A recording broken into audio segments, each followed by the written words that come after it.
All right, looking at number 20. It says find the perimeter of the trapezoidal brick to the nearest tenth of an inch. So we have the picture over here. They want us to find the perimeter. Okay, well, we know two of the sides. The top is 5, the bottom is 9, but we need to know the two side lengths. And if you notice, they each have a little hash mark in them. That means that they will be the same. So if this side is 4, let's say, this side will also be 4. Now, what they've created for you right here is a right triangle. Now, we know the height is 3, and we can figure out the bottom length right here. If I draw a line straight down here, okay, we know that's 3 because this side is 3. What that does is that tells me that this length from here to here is 5. And I know that I would have 4 left over because the whole thing is 9. So that means that this little piece is 2 and this little piece is 2. So now I have the information that I need to figure out this third side of this right triangle. So we use the Pythagorean theorem, and we are trying to find C. That's the hypotenuse. It's across from the right angle. So we have 2 squared plus 3 squared equals C squared. 2 squared is 4, 3 squared is 9, 4 plus 9 is 13, but that is C squared. So remember, we need to take the square root of that to figure out what the actual distance would be. So I pull up my calculator. Square root of 13, we get about 3.6. So I'm going to go ahead and say that that is 3.6. Okay, now what that means is this side right here, what I labeled C before, is 3.6. That also means this side over here is 3.6. And you know, to find the perimeter of an object, you just add all the sides together. So we have 3.6 plus 3.6 plus 5 plus 9. Again, I can pull up my calculator here. 3.6 plus 3.6 plus 5 plus 9. And you get 21.2. So our answer for the perimeter of this trapezoid is 21.2, and it would be inches. Okay, 21 and 22 are asking which number is greater and to explain. Okay, so on 21, first thing I need to know is what is the square root of 17? So again, if I pull up my calculator, square root of 17 is 4.1. So they're asking which one's bigger, and that would be the 4.5 because it's greater than 4.1, which is what we figured out to be the square root of 17. Okay, moving on to number 22. We have negative 10 and 1/5 and negative square root of 120. Well, the square root of 120 is about 10.9, so we're going to say that that is negative 10.95. I'm going to add the 5 in there. And then 10 and 1/5, well, if I take that fraction and divide it, 1/5, 1 divided by 5, I get 0.2. So this would be negative 10.2. So which one is greater? Now be careful because they're both negative. Okay, the one that's greater is actually the negative 10 and 1/5 because it's greater than negative 10.95, which is what we got when we did the square root of 120. Okay, 23 and 24 want us to write the decimal as a mixed number or as a fraction. Okay, so remember, when we're changing a repeating decimal into a fraction, we want to take the place value that it goes out to and then subtract 1 off of that. So since this goes out to the tenths, the fraction part of this will be 3 over, and then 10 minus 1 is 9. So since we have a whole number, we'll have 1 and 3 over 9, because tenths minus 1 is 9. And then we can simplify that to 1 1/3. Okay, on 24, this time it goes out to the hundredths. So we're going to have 14 over, and then 100 minus 1 would be 99. All right, 25 and 26, you may need another piece of paper to put these on because there's not a lot of room to work them out. I am going to start working 25 out up over here, and then we'll see if we have room for 26 below it. But they're wanting us to find the distance between the 2 points, and it's not graphed for us, so we're going to use the formula. Okay, remember it's all square rooted, so I'm going to put the actual formula over here.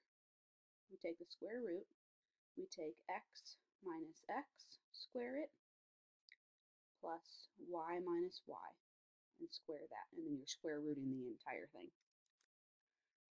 So on 25, I need to subtract my x's. So let's say I start with the -3. So I have -3 minus 5 squared plus, and then since I started with -3, I have to start with the 6 on the y's. So 6 minus a -9 would become 6 plus 9. And then just start to solve. Well, -3 minus 5 is -8, so that becomes -8 squared. 6 plus 9 is 15, so that becomes 15 squared. -8 squared is 64. 15 squared is 225. Okay, add these together and we get 289. And then to take the square root of that, this is going to be a perfect square, meaning we'll get a whole number. We get 17. So the distance between those 2 points would be 17 units. Now we're going to do the same thing with 26. So I'm going to go ahead and erase all this, and I'm just going to put 26 right here where I did 25. Same formula. So we're going to subtract our x's. So -2 minus 3, square that, plus, and since I started with the -2, you have to start with a 7. So 7 minus a -1, that's going to become 7 plus 1, and then square that. Okay, -2 minus 3 is -5, square that, plus 7 plus 1 is 8, square that. -5 squared is 25, 8 squared is 64. Add those together and you get 89. And whenever I plug that in, square root of 89, we'll round this to the nearest tenth, so about 9.4 would be your distance between these 2 points. All right, 27 and 28 want to know, is this triangle a right triangle? Okay, and from ones we've done in the past, you can't always tell just by looking at the triangle. So we've got to test it out to see if, in fact, it is a right triangle. So keep in mind with right triangles, we always use the Pythagorean theorem. A squared plus b squared equals c squared.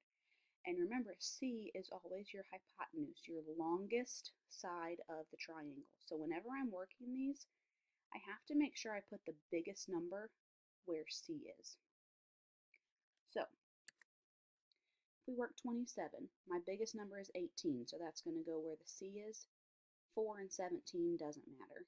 So 4 squared plus 17 squared equals 18 squared. And I'm just going to work this out and see if it does indeed work out and if it's true.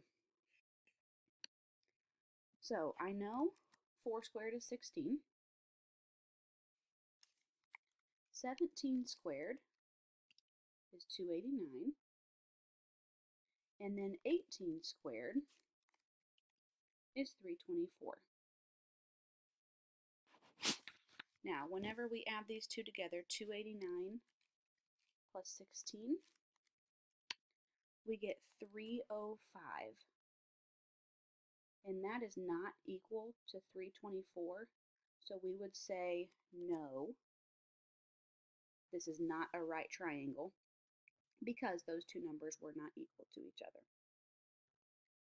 Okay, same thing on 28. Slide this over here. Okay, again, we want to make sure the longest side is C, so that would be our 14.5. So 10 squared plus 10.5 squared equals 14.5 squared. 10 squared is 100, I know that.